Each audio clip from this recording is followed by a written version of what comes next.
Bismillahirrahmanirrahim. Assalamualaikum warahmatullahi wabarakatuh. Alhamdulillahilladzi hadana bi'abdihil mukhtari man da'ana ilaihi bi'idni wa gadna dana labbaika ya man dalana wa hadana. Allahumma salli ala sayyidina Muhammadin al-fatihi lima ukhlika wal khatimi lima sabaqa nasyil haqi bil haqi wal hadi ila siratikal mustaqim wa ala alihi wa sahbihi haqqa qadrihi wa miqdaril azim. Amma ba'd, pertama-tama yang saya muliakan, yang saya hormati zuriatul Rasul Al-Habib Hussein bin Ahmad As-Segaf, yang saya hormati Kiai Haji Syafi'i Kamil, yang saya hormati Kiai Haji Abdul Latif Kamil, Kiai Haji Abdul Syukur, Ustaz Jainal Mutahhir, Ustaz Bukhari, Ustaz Gusyari, Ustaz Abdul Aziz, Ustaz Suryadi, Ustaz Haji Salahuddin, wadah segala macam banyaknya guru-guru kita di sini yang mohon maaf Al-Fagir enggak sebutkan satu persatu tanpa mengurangi rasa ta'zim dan hormat Al-Fagir kepada semuanya. Kita doakan semoga guru-guru kita sehat afiat. Allah kabulkan hajat beliau, Allah istiqomahkan beliau, Allah kumpulkan kita semua bersama beliau, bersama Nabiuna Muhammad sallallahu alaihi wasallam di surganya Allah Subhanahu wa taala. Amin ya rabbal. Masya Allah, kangen gini. Iya gak sih? Ini sering majelis udah berapa kali di sini selama corona? Sering? Berarti gua yang jarang diundang. Alhamdulillah kita 6 bulan udah vakum majelis-majelis taklim. Wallah kangen bukan main. Mudah-mudahan perkumpulan ini, majelis ini Allah ridhai dunia akhirat. Tempat yang mustajab doa. Allah kabulkan doa perkara majelis ini. Amin ya rabbal. Kenapa saya bilang begitu? Wallahil azim, selama 6 bulan ini beberapa orang memang gak ada yang mati karena perekonomian corona. Gak ada yang mati, tapi hati orang banyak yang mati. Betul? Hati orang banyak yang mati. Karena apa? Gak disirami cinta kepada Nabi Muhammad SAW. Gak disirami cinta kepada Allah Subhanahu Wa Taala. Mudah-mudahan pertemuan malam ini ada sedikit yang diambil dibawa pulang, yang diterapkan dalam kehidupan sehari-hari, yang menghantarkan kita kepada Allah Subhanahu Wa Taala, yang nganterin kita kepada Rasulullah Sallallahu Alaihi Wasallam. Wa ya ayyuhal ahbab, wahai para pecinta Allah, para pecinta Rasulullah Sallallahu Alaihi Wasallam, yang insya Allah kita semua besok matinya husnul khatimah. Berbicara masalah perkembangan zaman, kebetulan Al-Fagir berkelut dakwah di bidang anak-anak muda. Kemarin saya habis sharing dengan salah satu sutradara film. Sutradara terkenal, saya nggak sebut namanya. Tapi dia bilang apa? Bahwa dia setuju dengan Al-Fagir bahwa dakwah, syuf, isma, dengarkan. Bahwa dakwah nggak cuma dengan cara seperti ini. Zaman sekarang karena banyak berkurangnya majelis taklim, jangan fokuskan untuk buat majelis taklim, oh kita harus perjuangkan. Tidak bisa kita seperti ini. Kita harus hormati juga pemerintah. Yang harus kita gerakkan sekarang anak-anak muda, kalian semua. Kita semua dakwah. Dengan apa dakwahnya? Apakah dengan lisan? Apakah dengan hafalan Quran kita? Enggak semata-mata itu dakwah. Dakwah dengan akhlak, dakwah dengan salam. Ketika ketemu orang ucapkan assalamualaikum. Assalamualaikum warahmatullahi wabarakatuh. Ucapkan dengan salam. Ketika kalian nongkrong, ya saya nggak tahu kalian nongkrong di mana selama ini, wallahu a'lam. Walakin akan tetapi mau kalian nongkrong di warkop, mau dimanapun itu, mau naik motor, mau ngapain itu, lagi nongkrong sama teman-teman, usahakan minum coba sambil duduk. Usahakan minum sambil duduk. Kemudian bertutur kata yang lembut sama orang yang lebih tua, yang lebih hormati, lembut. Wahfid janahaka liman ittaba'aka minal mu'minin. Tundukkan sayapmu di antara orang-orang mukmin. Merasalah engkau paling berdosa, merasalah engkau paling hina sehingga apa? Nundukin. Kalau kita kelihatan dosa kita di depan orang, malu apa enggak? Malu apa enggak? Maka jadikan itu dalam pribadi kita sendiri. Merendah. Jangan sombong. Kemudian setiap ketemu orang ucapkan salam, minimal assalamualaikum warahmatullahi wabarakatuh. Minimal. Tahu nggak kenapa? Dulu di zamannya Rasulullah Sallallahu Alaihi Wasallam, Sayyidina Abu Bakar dengan Sayyidina Umar bin Khattab radhiyallahu anhum itu berantem. Bukan berantem. Nggak enakan, nggak ngobrol. Gara-gara apa? Kalau ditanya yang lebih tua siapa? Dalam riwayat yang lebih tua ada Sayyidina Abu Bakar. Sayyidina Umar lebih muda sedikit. Adabnya, adat istiadatnya, sopan santunnya, yang ngucapin salam yang muda kalau ketemu, betul? Yang ngucapin salam yang muda. Sayyidina Abu Bakar sama Sayyidina Umar ketemu. Sayyidina Umar nggak ngucapin salam. Sayyidina Abu Bakar radhiyallahu anhu tersinggung. Kenapa dia nggak ngucapin salam? Akhirnya nggak ngomongan. Sampai di sebuah majelis taklim di tempat Rasulullah Sallallahu Alaihi Wasallam mengajar, Rasulullah melihat wajahnya Sayyidina Umar bin Khattab radhiyallahu anhu, wajahnya Sayyidina Abu Bakar Siddiq radhiyallahu anhu, kok nggak enak berdua ini? Apa kata Rasulullah SAW? Ishfi, ada apa ya? Ada apa? Ishfi, ada apa? Curhat Sayyidina Abu Bakar, ya Rasulullah, tadi aku berpapasan, kata Sayyidina Abu Bakar, aku berpapasan sama Sayyidina Umar. Akan tetapi Sayyidina Umar gak mengucapkan salam kepada aku, ya Rasulullah. Bukankah mengajarkan asal ketika ketemu yang lebih muda mengucapkan salam lebih dahulu? Terus Rasulullah melihat Sayyidina Umar. Bukan begitu ya Sayyidina Umar, betul begitu. Apa kata Sayyidina Umar? Naam ya Rasulullah, tapi ya Rasulullah, bukankah engkau mengajarkan kepada kami semua bahwa apa? Barang siapa yang mengucapkan salam terlebih dahulu, maka Allah ciptakan, Allah bangunkan istana yang megah di surganya Allah Ta'ala. Dan aku gak mau surga itu, rumah itu untukku. Melainkan aku inginkan rumah di surga itu untuk sahabatku, Sayyidina Abu Bakar radhiyallahu anhu.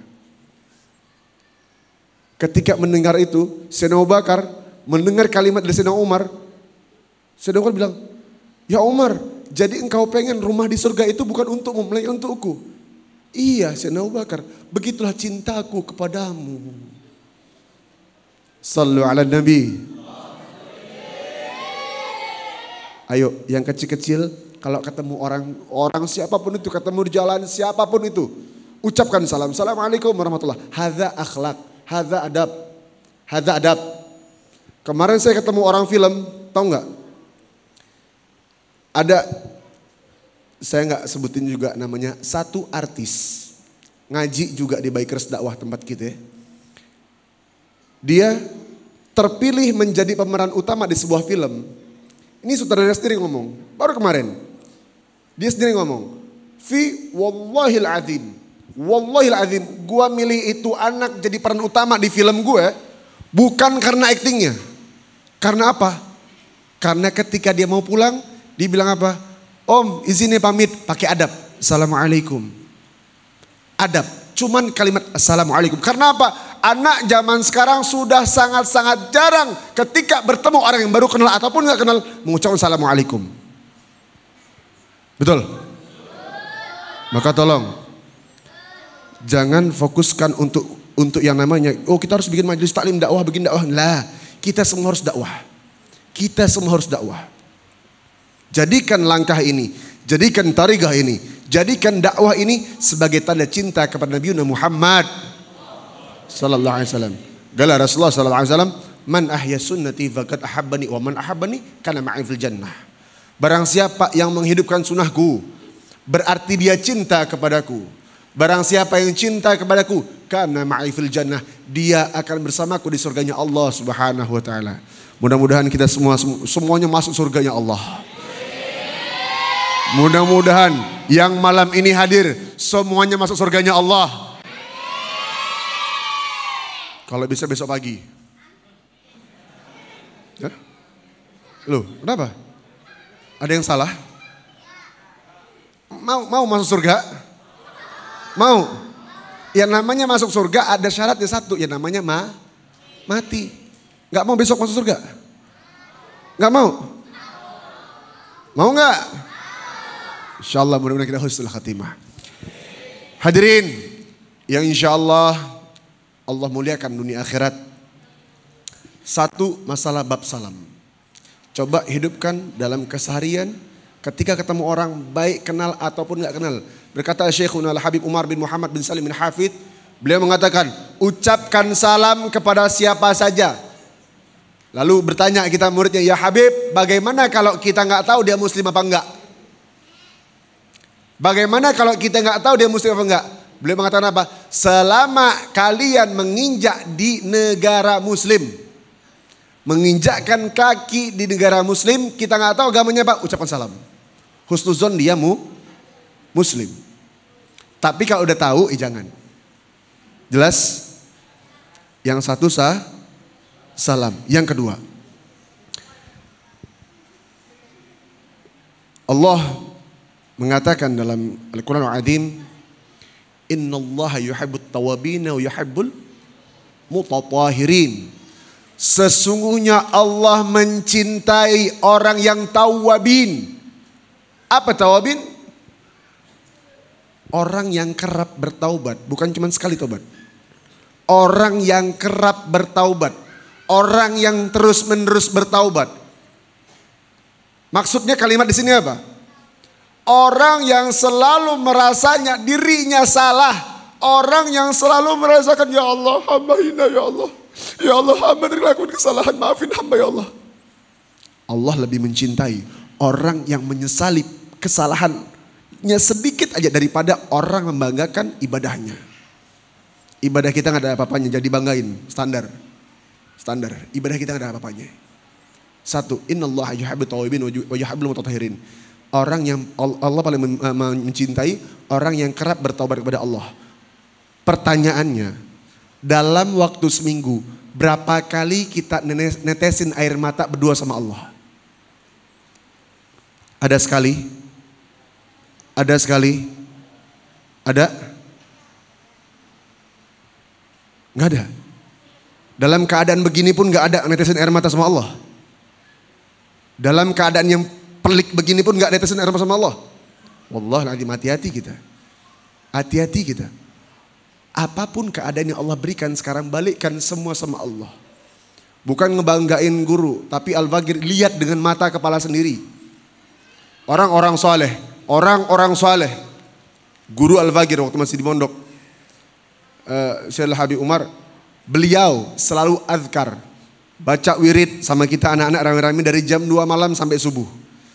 Tapi beliau sebentar, sekitar 2 jam atau sejam atau 2 jam, ada tempat kholwat. Tempat kholwat itu tempat sholat sendiri. Sholat sendiri. Lampunya dimatiin, sholat berdua sama Allah. Ada tisu di situ. Ini sekelas orang soleh. Sekelas orang soleh, orang yang berpengaruh nomor 8 di dunia. Ketika kelar sholat subuh, kita khidmah, beresin tempat sholat, bersihin apa yang kotor. Ketika buka tempat sholatnya guru kita, kami masih menemukan yang namanya tisu basah kena air mata, bukan kena air, kena air mata. Kalau sekelas orang soleh aja begitu, apalagi kita, bagaimana kita? Coba tanya diri kita, sehari bertambah nggak dosa? Nambah nggak dosa? Nambah nggak pahala? Nambah nggak pahala? Wallahu a'lam. Salat kita, wallahu a'lam diterima apa enggak? Infak kita hari Jumat, wallahu a'lam diterima apa enggak? Terkadang lagi infak sholat Jumat, pengumuman di masjid, alhamdulillah kita mendapatkan donatur yang menyumbang senilai, hamba Allah yang menyumbang senilai 500.000 rupiah. Dalam hati dia ngomong, itu gue itu. Hancur ibadahnya. Ketika mau sholat di masjid atau mau sholat rame-rame, sholat pengen lihat orang. Hancur pahalanya. Tapi mudah-mudahan di sini insya Allah diterima semua ibadah kita. Kesalahan kita terus menerus dari mata, dari lisan, dari husnuzonnya udah berkurang. Husnuzon yang berkurang. Jadi suuzon. Ngelihat orang, paling dia di ini, dia di bawah gue, ilmu cetek, ini. Hati-hati, suuzon. Suuzon membuatkan dosa bertambah, hati-hati. Dosa bertambah terus menerus. Tiap hari bertambah, tiap malam bertambah, tiap detik bertambah. Maka jaga diri kita dengan apa? Sebelum tidur, ayo perbanyak sholat taubat. Innallaha yuhibbut tawabin.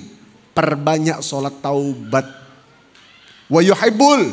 Dan Allah mencintai apa? Mutatahhirin. Orang yang selalu menjaga wudunya. Ini ya ada beberapa hal yang harus kita ketahui masalah sunnah-sunnah Rasulullah SAW. Yang pertama dari segi kesehatan. Ini tiga ini bisa dibalik. Tergantung kalian berbicara kepada siapa. Yang pertama, ketika masalah wudhu. Ini bisa dipakai kalau misal lawan kalian anak muda yang mohon maaf sukanya minum-minum, yang sukanya dulunya pakai narkoba, na'udzubillah. Ini bisa dipakai. Bilang sama mereka, nih kalimat, ini adalah siasah dakwah. Ini adalah strategi dakwah. Bilang sama mereka, bro, kalau lo mau ingatan lo kenceng, gampang caranya. Caranya gimana? Perbanyak wudhu. Wudhu yang seperti apa? Ketika kita biasa wudhu nih, biasa wudhu kan basuh tangan ya. Basuh tangan, sunnah, kemudian kumur, hidung, wajah. Ingat wajah bukan kayak iklan cuci muka. Bukan kayak ceprak-ceprak doang, bukan. Hati-hati. Adik-adik, wudhu ambil pelan, basuh. Bahkan kalau misalnya ada yang punya jenggot, gosok jenggotnya. Biar airnya masuk. Semua kena. Disunahkan dibuka mata. Setelah itu alirkan dari ujung kuku ke siku. Setelah itu basah kepala. Nah ini. Ada berbagai macam cara wudhu untuk masalah kepala. Ada yang dibasuh sekali ke belakang, tarik ke depan, langsung telinga. Ada yang biasa doang. Terserah pakai yang mana. Yang penting kepalanya basah. Ya. Kemudian yang telinga. Setelah telinga bilang sama mereka untuk kesehatan. Ini masalah kesehatan. Ambil air terakhir setelah telinga 3 kali. Ambil air basuh punduk leher belakang. Kenapa? Dari segi kesehatan. Seorang profesor dokter di Jerman menemukan bahwa ketika kita membasahi syaraf-syaraf dalam tubuh. Syaraf-syaraf yang dimana syaraf itu? Tangan, wajah, telinga, kaki, dan leher. Ini ada ribuan syaraf di leher kita. Makanya kalau orang mukul kepala kita dari belakang kita pingsan. Orang yang membasuh syaraf-syaraf ini 5 kali sehari. Maka dia tanpa disadari memperbaharui 1000 sel-sel yang telah mati. La ilaha illallah. Secara kesehatan. Saya akuin, saya dulu orang yang suka skip. Kalau ngomong tuh suka skip. Metode ini saya pakai 3 bulan, terbukti. Saya nggak berani kalau misalnya menceritakan suatu hal, kalau belum melakukan. Saya pakai dulu, baru ceritakan. Segi kesehatan, tamam. Yang kemudian, ini syariat Islam sudah pasti, ini sunnah sudah pasti. Segi maknawiyah kehidupan. Segi maknawiyah kehidupan, bahwa apa? Kenapa kita harus wudhu? Kemarin saya ditanya, kenapa sih Islam itu mengajarkan wudhu? Ada apa sih? Apa fungsinya wudhu? Gua gak peduli masalah kesehatan. Tapi ternyata apa? Dia membutuhkan apa sih ternyata wudhu? Wudhu, ingat, ini kalian sebarkan di kalangan tongkrongan kalian. Wudhu adalah mencuci. Contoh, tangan ini habis bikin kenakalan. Tangan ini habis main jorok.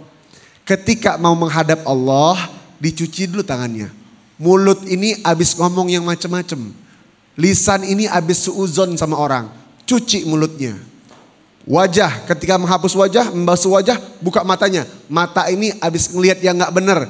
Cuci matanya. Kenapa? Kita mau menghadap Allah Subhanahu wa ta'ala. Kepala ini habis mikir yang gak benar. Telinga habis dengar yang gak benar. Wah, kemudian tangan habis ngelakuin yang gak benar. Kaki habis ngelangkah ke tempat yang gak benar. Semua inilah maknawiyah kehidupan. Ingat, setiap sunnahnya Rasulullah SAW berkaitan dengan 3 hal ini. Sunnah secara syariat kesehatan, sunnah secara kesehatan, secara maknawiyah kehidupan. Dan saya harap kalian adalah penerus-penerus bangsa yang berdakwah di jalan Allah Subhanahu wa taala. Kalian adalah penerus-penerus bangsa yang berdakwah dengan akhlakul karimah, dengan cinta, dengan kasih sayang yang menghantarkan orang menuju Allah Subhanahu wa taala, yang menghantarkan orang menuju Rasulullah sallallahu alaihi wasallam. Pesan, coba timbulkan azam, niat yang kuat, doakan umatnya Rasulullah sallallahu alaihi wasallam. Buat bangga Rasulullah sallallahu alaihi wasallam. Jangan cuma di lisan doang, buat perilaku. Jangan cuma bisa nyinyir sama orang lain doang. Buat sesuatu. Yang buat apa? Yang membuat Allah dan Rasulullah sallallahu alaihi wasallam bangga sama kita.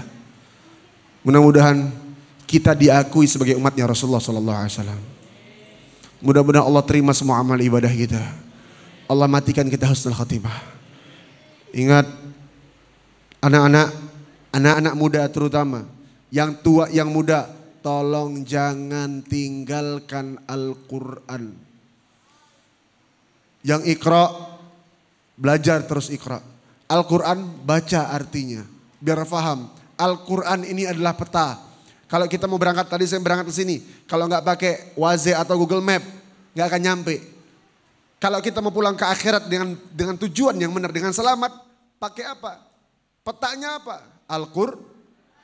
Al-Quran jangan cuma dibaca secara tekstual Arabianya aja. Tapi baca artinya. Cari asbabun nuzulnya biar paham. Ya Allah, hamba mau kemana? Banyak orang berpikir di luar sana ketika diberikan kenikmatan dunia, diberikan harta. Oh, harta nyampe nih puluhan juta, ratusan juta. Oh, besok gue beli ini, gue beli ini, gue beli ini, gue beli ini, gue beli ini. Tapi ketika diberikan kain kafan di depan matanya, kosong pikirannya. Karena apa? Nggak pernah terpikir di otaknya. Saya harap anak-anak muda kalian juga belajar yang namanya daurah jenazah. Siapa lagi yang mandikan orang tua kita? Siapa yang lagi mandikan ibu kita, ayah kita, adik kita, kakak kita, kalau bukan kita. Belajar masalah daurah jenazah. Baik cara memandikannya, baik cara ketika menghadapi ketika saudara kita, keluarga kita, sakatul maut, apa yang kita lakukan? Ini panjang kalau dibahas sekarang ini. Kemudian bagaimana cara mandikannya, bagaimana cara mengkafankannya, berapa potongan kain kafannya, berapa lapis kain kafannya. Bagaimana cara menyolatkannya, ini penting.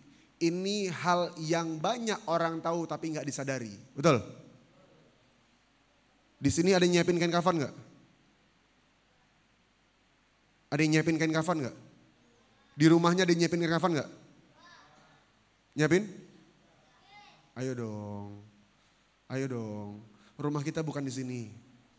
Rumah kita 2x1. Ayo dong. Jangan mikirin besok hidup. Jangan. Bikin keras hati. Pikirin besok mati. Sehingga apa? Fokus sama diri sendiri. Masalah pekerjaannya fokus. Emang pekerjaan. Gak ada urusannya. Ketika kita mikirin besok mati. Ini persiapannya apa? Lengkap. Man arafa bu'das safar isti'addah. Barang siapa orang yang sadar perjalanannya jauh, maka dia bersiap-siap. Gak kangen sama Allah. Kangen gak sama Allah? Kangen gak sama Allah? Oke, saya coba simpelkan lagi. Ketika ada orang baik, memberikan uang, memberikan pakaian, memberikan makanan, memberikan kenikmatan, tapi gak pernah ketemu. Kira-kira pengen ketemu gak sama orangnya?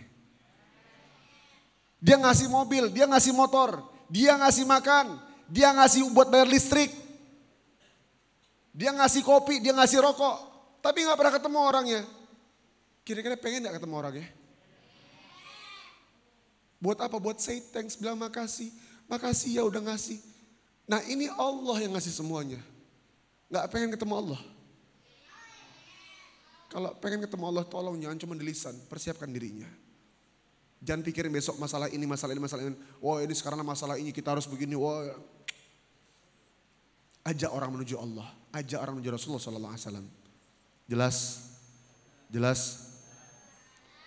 Ada satu amalan yang saya nggak mengijazahkan. Tapi barang siapa yang mengamalkan amalan ini. Habis sholat baca 3 kali kata Rasulullah SAW. Sebelum kau berdiri rontok semua dosanya. Mau nggak? Tapi sebelum saya mau nanya, di sini siapa yang nggak punya dosa?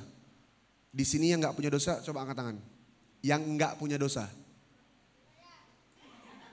Hah? Ajib. Bener juga sih, belum balik. Bener juga belum balik. Oke, tamam. Silakan mau catat monggo, mau rekam monggo. Ini amalan pakai setiap habis sholat 5 waktu. Insya Allah Allah rontokkan dosa kita. Udah? Ikutin ya. Bismillahirrahmanirrahim. Allahumma maghfiratuka awsa' min zunubina wa rahmatuka arja' indana min a'malina. Allahumma maghfiratuka awsa' min zunubina wa rahmatuka arja' indana min a'malina. Allahumma maghfiratuka awsa' min dzunubina wa rahmatuka arja' indana min a'malina. Ya Allah, sesungguhnya ampunanmu lebih luas daripada dosa-dosa kami. Dan rahmatmu lebih kami harapkan daripada seluruh amal ibadah kami.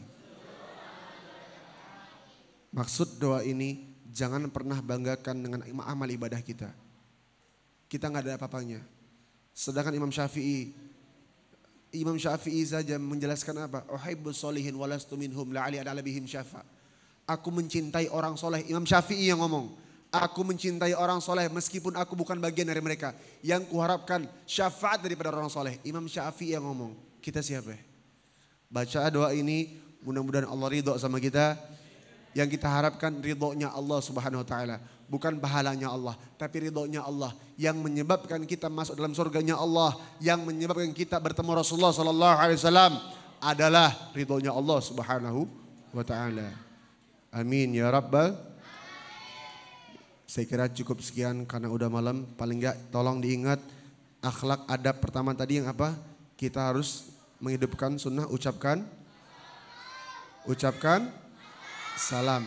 Yang kedua, memperbanyak wudu. Jelaskan kepada teman-teman tongkrongan kalian masalah wudu ini ada dari segi kesehatan, ada segi maknawiyah kehidupan, agak yang namanya paling penting apa? Yang penting adalah sunnahnya Rasulullah SAW.